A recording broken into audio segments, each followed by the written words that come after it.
My first rockets I've made on a kitchen. I cooked the nitratum potassium. Sounds I dangerous. cooked it and I put on a PVC tube and I cook it myself. And I've made like my rocket and the first airplane I've made, the homemade airplane with the 2 meters wingspan. I flew without wind tunnel, without all those aerodynamics, but I've learned at a school. If I had to wait until that, I will be like by now doing just the wing. So it's not all about the conditions. I hear a lot of people complaining about, oh, we don't have this and that. Don't say.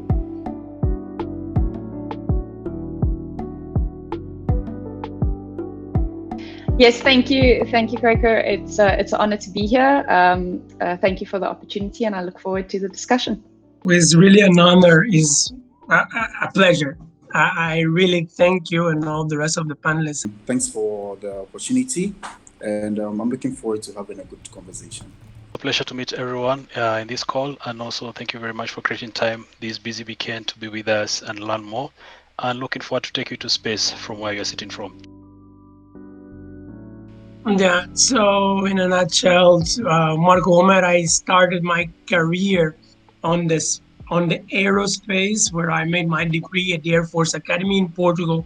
As an aeronautical engineer, I started working a bit with aircrafts and satellites. But then, after arriving here and working on the maintenance of big fleets of aircrafts, I got the opportunity to join the Angolan space program and be certified as a ballistic and navigation satellite specialist. So my story is quite, should I say, quite simple.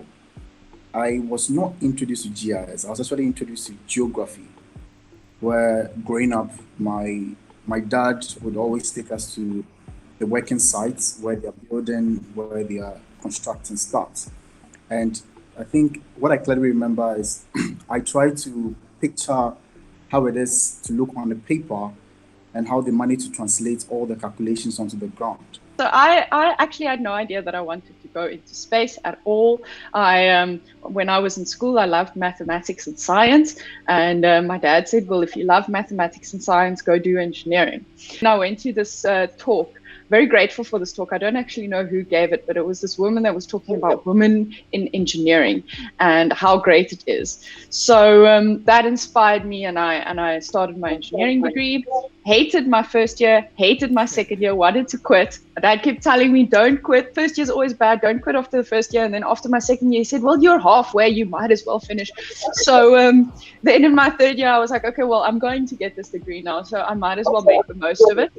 And way back then, GIS geomatics was also very new. So we were like, wow, you can actually even work for many places. So the joke was in class, we could be asked about our dreams. Then after I left the program, I left it running. Then I went for my PhD in Germany, University of Bonn, which was exciting times. Then I engaged with the same professor whom I engaged with when I was in undergrad. So it was more of a follow-up. After the involvement of the Angolan space program, I made a step up for space system engineering in France at ISAE Supero, where at the same time I made an advanced master and a post-graduation Master of Science in human and robotic exploration of the solar system. I descended on, or probably I agreed to do what we call geomatic engineering, which had what we call the GIS, the surveying, the constructions and everything. So when I finished my first degree and I was working, I started using satellite data with telecommunication to match up all that we have. And I noticed that there was a lot more I can do with satellite data together with GIS, because every other information that is received from satellite, from space, is directly transported into GIS, given full visualization. Then you start with your programming, your coding in Python and so on and so forth. So for me, it was a gradual process where curiosity, one, exposure, two. And I kind of felt that I can do a lot more with just this two.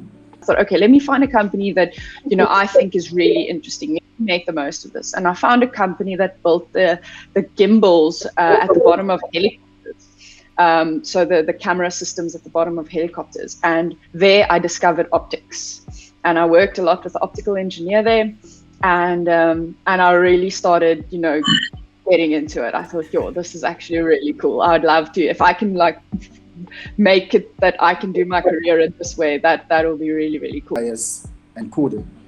So I think right after 3 years of working in telecommunication, getting exposed to so many satellite data, I grabbed onto an opportunity to now move from geomatic engineering using GIS to mechanical and aerospace engineering. Because I'm very connected to the startups. I'm the CEO of 6 startups. 3 of them are working on GIS, remote sensing, space education and outreach. And there is where I go to school. I'm also a teacher at universities where I implement some of those space education and space science and technology curriculum. So in a nutshell, that's my path, my way on the space sector. Then after that, this program, I joined another program where we were supporting the Africa Regional Data Cube. I was working with the UN Foundation. It was based in 5 countries, 3 in West Africa, 2 in East Africa. So it gave me an opportunity to engage with my colleagues in Ghana, Sierra Leone, Senegal, Kenya, and Tanzania. It was very, very dynamic. And also the gaps were that everyone in the continent wanted this program in their part. So as part of this, we had colleagues from Geoscience Australia who designed the program Digital Earth Africa. So now we fit in the 54 countries, 11 no one behind. And this one has been a very good journey as well, working with various teams, colleagues. And then in 2017, we had a big space camera project or satellite camera project had finished, and I had a bit of downtime at the office, and I started working on a CubeSat camera design, small system camera design, and that then inspired us to start Samira Sense, which is a spin-off company of Samira Group, and we produce optical cameras for satellite, off-the-shelf optical cameras for satellites. We've got a wide range of cameras, and since then I have not done very much engineering. I've just kind of gone on to the management side and done the management part. It helps to know the engineering, but I don't do any engineering anymore. So yeah, that's my story.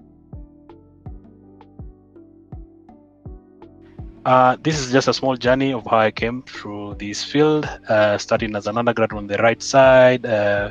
We were there one time, then here during my PhD graduation with my lead professor, Kuta Menz. Then after your graduation, you're taken through the streets like a small mayor. And as part of this training program, we started sometime last year, and we've had more than 100 people receive their certificates, and it's self-paced course. And we normally have something more interesting that we have weekly sessions every Wednesday. So it gives us an opportunity to engage with the users everywhere. They can connect to us and tell us how things are going on. And in one of these cases that I could describe an example of how we benefited from this training is that I've engaged with some lecturer in Zanzibar, and she's been able to train her students, like 75 students, and out of this number, half of them have received certificates. And she's been arranging her program that every Friday she has a session with the students to follow up and how they are progressing and how they are working on the use cases. So looking at this lecturer, she really was looking for some material to help her move forward with the ordinary curriculum that she had. So this opportunity presented itself is that now you have this online training course and we have this support system for use cases. Now she's able to work with her students to make sure they have the latest technology at their disposal once they graduate, and they can actually move much faster. Some of the key points we're looking at DE Africa as part of our engagement with the users is the co-development of the use cases to create impact, looking at vegetation changes, looking at mining in Ghana, looking at coffee farming in Kenya, looking at water quality, water extent, looking at urbanization, also looking at how we monitored mangroves, like example of Zanzibar. So these are some use cases we are working with the users to develop a blog and also take it further to a conference and take it further for messaging with the policymakers. When I say that I'm a space engineer or ballistic engineer, people think about very different crazy things, but day-to-day life, I just use the mathematic formula and the laws of motion, all the rules that roll our world, to put them in paper with the management and engineering to that to launch and operate to at the end to give this that you can see all those pretty and small and happy face. I start here with those kids on the left side, going to schools, sitting with them, and making them just do what they understand about space. This was the place where I've made my first World Space Week. Those are the kids. These are some of the activities, some of the things we've been doing since then on the space education, building rovers, building. You can see on the right side their flight suits, their rockets, their games, their coding games, like all those things. And remember the kids for our first space week? Here they are talking about GIS for air quality, for fluids, for solid waste management, and and putting the questions about space habitability in the middle of the desert in Angola. You see, this is what we are doing with Zimbabwe, Dukovi Musamanga, bringing space culture, bringing African culture to comic books to teach about planetary defense, astronomy, and all those things. This is a very young lady that is learning about space with this mystic bird that is showing the story of Zimbabwe and how is this connected to space exploration. All of that just started on that place. This little place I show you, that photo, is where I could continue doing my operating satellites and doing things, but or just going to schools or universities with all the conditions. But I decided to sit with those kids that have many other problems and tell, oh no, they have many other problems. They won't care about space. But those are the ones that most care about space until now. And I've left and they continue asking for more. They are the ones now coming to teach me, those kids. What are some of the skills, either hard skills or soft skills, that you think are important for someone in your field to have?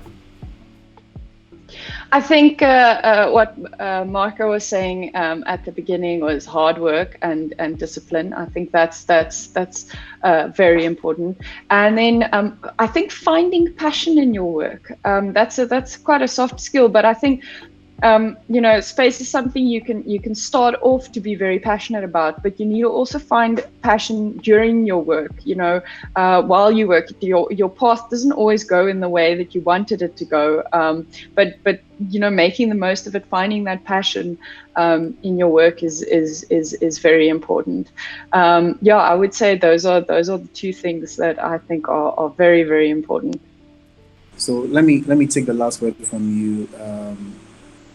There are lots and lots of materials online, but the question is, how curious are you? That's one of my popular words to say that. How curious are you to study something? You don't necessarily need a master's or a PhD or a postdoctorate. It's just, should I say, a plus that you want to climb a particular ladder, you want to do something. But at the end of the day, it's curiosity. And just as all of us are saying, first of all, if you're curious to probably study GIS or anything, and you don't have anything you can catch up on, the internet is available. Feel free to just Google the keyword, and there are lots of free materials you can just pick. And sometimes the materials might look discouraging because you download it and see 250 pages. You're like, okay, how can I do this? They are short videos, so that's the first thing I'll say. There are lots of materials online. I'll just encourage you to just keep staying curious, because for me, I started coding out of curiosity. It wasn't in class, because what we do is we use the maps in Geomatic. They let us plot the maps using Esri or MapInfo. It was that simple. And they were not so much teaching us about the coding part, because you can code to give you a whole layers of map. But at the end of the day, you need to be curious. The next thing I'll probably add is, now in the pace at which the world is moving, it's all about how best you can present your idea, just as someone like Ken and Romero did. you should be able to present your idea. And you'll hear people say that, I have great ideas in my mind, but I don't know how to share it for. It's your idea, it's your concept. I remember so when I, developed here in Ghana, and we had to go through a whole political banter and stuff. It started with the idea of presentation. That okay, I have this idea. We can present it this way. We can improve the security system this way. You can do all that. Definitely, someone would be interested in the idea. Just keep talking about it. And the last thing I'll probably share is now everything is all about data. Everything, the authenticity of the data to which you are presenting. Everything is all about data. So I'll probably encourage our listeners or whoever wants to enter into the field that you should have that passion to love data.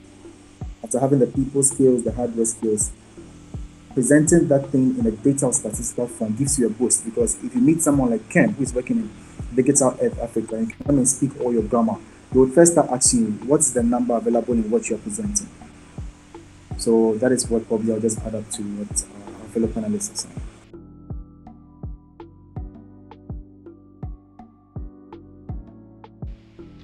I think that will be to appreciate the humble beginnings as much as we used to move from company to company and school even abroad and listen to people as well from elsewhere. You might think maybe your start was different, but it was not by accident. It was what actually God planned. Also, looking fast, those dreams God has put into you is to continue and move forward with that passion and idea, and also a network with people. Like how I came across this professor to move from this one was because of network and going to some extra classes which were beyond my hours or not actually compulsory, optional, trying to move the extra mile to learn something, try to reach out to Kwaku to learn what he's doing, Marco. That extra effort is really what I've learned that helps us to move, and also keeping God forward. You'll be able to move anywhere in the world. Thank you. First of all, don't be afraid. Communicate, engage, and talk to people with knows everything. To talk to everyone and to learn. We need to be an open box. That's the first thing. No one just is born knowing everything. We're born a white paper, clear, and then we write our story. So talk to people, talk, no matter what, talk, and then people will correct, will teach, will share, will ask you, but you need to put yourself out there. That's the first thing. And then the second thing is discipline. Discipline will lead you to hard work and all those amazing things that the rest of the panelists were sharing here. All those motivation and hard work part, they come from discipline. And the third part is all about love. Just use your heart, no matter how intelligent you are or smart you are. For me, what counts is inside here. Just do it simple, do it your way, and the world will teach you. And you will see that even for very smart people, sometimes they're passed for people that are themselves. And I saw, and I've trained fencing with Olympic champions that just work harder than others that were very, very good at that, very good at fencing. But in some time, it's not all about skills, it's hard work for me. Sorry if someone here disagree, but for me, is what you have inside, you put outside, and you will do. I've made arts at the high school. I've made like the arts, not engineering, nothing. I just start engineering at the university. So, be an architect. going from arts and humanistics to engineering and maths, what you really want to put right there. And it's for me, it's like more love is what the word means. A lot of the skills you already have are transferable. What you need most of all is just the passion and the dedication to stick with it and to try and look for opportunities. There are opportunities all around you, both in your country, outside of your country, on the continent. And that's kind of what I created Space Hubs Africa for, is to give you more of a centralized location for you to get connected to the industry, to get connected to other people in the industry, and to get the resources you need. So from Space Hubs Africa's point of view, we're here to help you on your journey. So feel free to get in touch with us. My email is kweku@spacehubs.africa. You can join our community.spacehubs.africa. Look in the description of this video. You'll see a lot of different links to our social media as well, where you can get in touch with us, where you can keep up to date with what we're doing. We're trying to have regular webinars every month, if possible. If you guys like the format of us talking to different space professionals, let us know. We'll try and get more different space professionals on to talk to them, to hear their journey. Space is accessible. Space is here.